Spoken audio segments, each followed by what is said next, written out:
Grooming standards, ગ્રૂમિંગના માપદંડ। આ video દ્વારા તમે શીખશો કે કોઈ પણ સ્ટાર કેટેગરીની હોટલમાં કાર્ય કરતી વખતે તમારે તમારી જાતને કેવી રીતે ગ્રૂમિંગ એટલે કે તૈયાર કરવી જોઈએ। હોટલ ઇન્ડસ્ટ્રીમાં કામ કરતી વખતે ગ્રૂમિંગનું ધ્યાન રાખવું ખૂબ જ જરૂરી છે।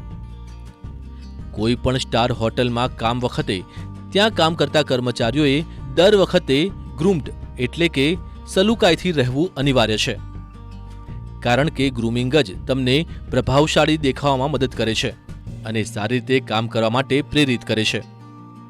ગ્રૂમિંગના આ માપદંડ હોટેલના દરેક વિભાગને લાગુ પડે છે, જેમ કે હાઉસકીપિંગ, ફૂડ પ્રોડક્શન અને ફૂડ એન્ડ બેવરેજ સર્વિસીસ વગેરે। સૌપ્રથમ આપણે એ શીખીશું કે ખોટું ગ્રૂમિંગ કોને કહેવાય। પુરુષોના સંદર્ભમાં ખોટા ગ્રૂમિંગનો અર્થ છે હાથ પર ટેટુ હોવું, હાથ પર કોઈપણ પ્રકારનો દોરો કે બ્રેસલેટ પહેરવું, ખોટા પ્રકારના પગરખા પહેરવા, વાળ લાંબા રાખવા તેમજ વાળ ઓળ્યા વગરના રાખવા, શર્ટના બટનો ખુલ્લા રાખવા, શર્ટની બાયોને વાળીને રાખવી, શર્ટને પેન્ટમાં ભરાવીને નહીં પણ ખુલ્લું રાખવું। ચાલો હવે જોઈએ કે પુરુષો માટે સાચા ગ્રૂમિંગના માપદંડ કયા કયા છે। હોટલના સ્ટાન્ડર્ડ મુજબના પગરખા પહેરવા જોઈએ અને પગરખા હંમેશા પોલિશ કરેલા હોવા જોઈએ। વાળ નાના અને કાનની ઉપરના ભાગ સુધી કાપેલા હોવા જોઈએ। યુનિફોર્મ સાફ સુથરો અને સારી રીતે ઇસ્ત્રી કરીને જ પહેરવો જોઈએ। ફરી એકવાર જોઈ લઈએ। પગરખા પોલિશ કરેલા હોવા જોઈએ, કમરનો પટ્ટો સાદો હોવો જોઈએ, વાળ નાના કાપેલા હોવા જોઈએ। તો ચાલો હવે જોઈએ અને ઓળખીએ કે આમાંથી કયું ગ્રૂમિંગ યોગ્ય છે અને કયું અયોગ્ય છે। નખ મોટા ન હોવા જોઈએ, કારણ કે મોટા નખ બીમારી ફેલાવી શકે છે, તેથી નખ હંમેશા કપાયેલા હોવા જોઈએ। હવે જોઈએ કે મહિલાઓના સંદર્ભમાં ખોટું ગ્રૂમિંગ કોને કહેવાય। વાળ ખુલ્લા રાખવા, હાથ કે કાંડા પર દોરો અથવા બ્રેસલેટ પહેરવું, એવા પગરખા પહેરવા કે જે સ્ટાન્ડર્ડ પ્રમાણેના ન હોય। ચાલો હવે આપણે મહિલાઓ માટેના સાચા ગ્રૂમિંગના માપદંડો જોઈએ। વાળ પાછળની તરફ અને વ્યવસ્થિત રીતે બાંધેલા હોવા જોઈએ અને તેના પર નેટ લાગેલી હોવી જોઈએ।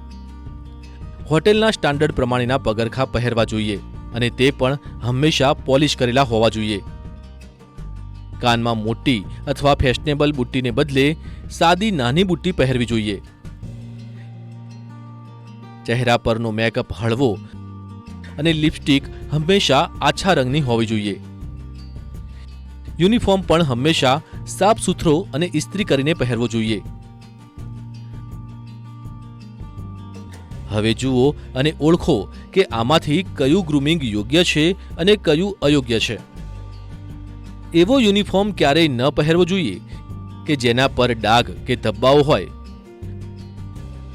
પગરખા પણ ગંદા ન હોવા જોઈએ। ચાલો હવે આપણે હાઉસકીપિંગ વિભાગમાં કામ કરતા પુરુષોના ગ્રૂમિંગ વિશે જાણીએ।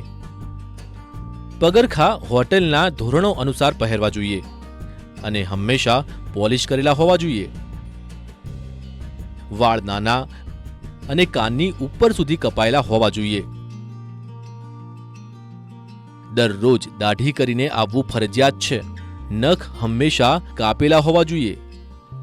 યુનિફોર્મ સ્વચ્છ અને સારી રીતે ઇસ્ત્રી કરેલો હોવો જોઈએ। હવે આપણે મહિલાઓના ગ્રૂમિંગના માપદંડો વિશે જાણીએ। છોકરીઓના વાળ સારી રીતે પાછળની તરફ બાંધેલા હોવા જોઈએ અને તેના પર જાળી લગાવેલી હોવી જોઈએ। નખ હંમેશા કપાયેલા હોવા જોઈએ। પગરખા હોટલના ધોરણો અનુસાર પહેરવા જોઈએ અને હંમેશા પોલિશ કરેલા હોવા જોઈએ। યુનિફોર્મ સ્વચ્છ અને સારી રીતે ઇસ્ત્રી કરેલા હોવા જોઈએ।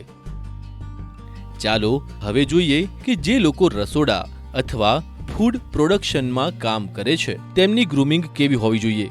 હાઉસકીપિંગના વિભાગોના પુરુષ અને સ્ત્રી વર્ગના કર્મચારીઓને લાગુ પડે છે તે જ માપદંડ ફૂડ પ્રોડક્શન વિભાગને પણ લાગુ પડે છે। જ્યારે તમે રસોડામાં કામ કરી રહ્યા હોવ ત્યારે યાદ રાખો કે તમારે હોટેલ દ્વારા આપવામાં આવેલ રસોડાનો યુનિફોર્મ પહેરવો જોઈએ. શેફ કેપ અને એપ્રોન પહેરવું પણ જરૂરી છે. પગરખાં પણ હોટેલના ધોરણો અનુસાર પહેરવા જોઈએ. રસોઈયાના કોટની બાય હંમેશા ફોલ્ડ કરેલી હોવી જોઈએ, કારણ કે જો બાય ફોલ્ડ કરેલી ન હોય તો તે રસોઈ કરતી વખતે સળગી શકે છે અને કોઈ પણ મેડિકલ ઇમરજન્સી આવી શકે છે.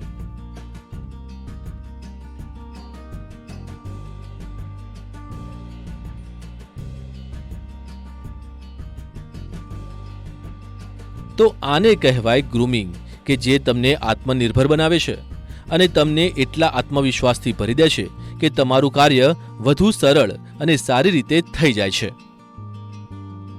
આ વિડિયો દ્વારા આપણે સ્ટાર કેટેગરીની હોટલના ધોરણો અનુસાર પોતાની જાતને ગ્રૂમ કરતા શીખ્યા છીએ.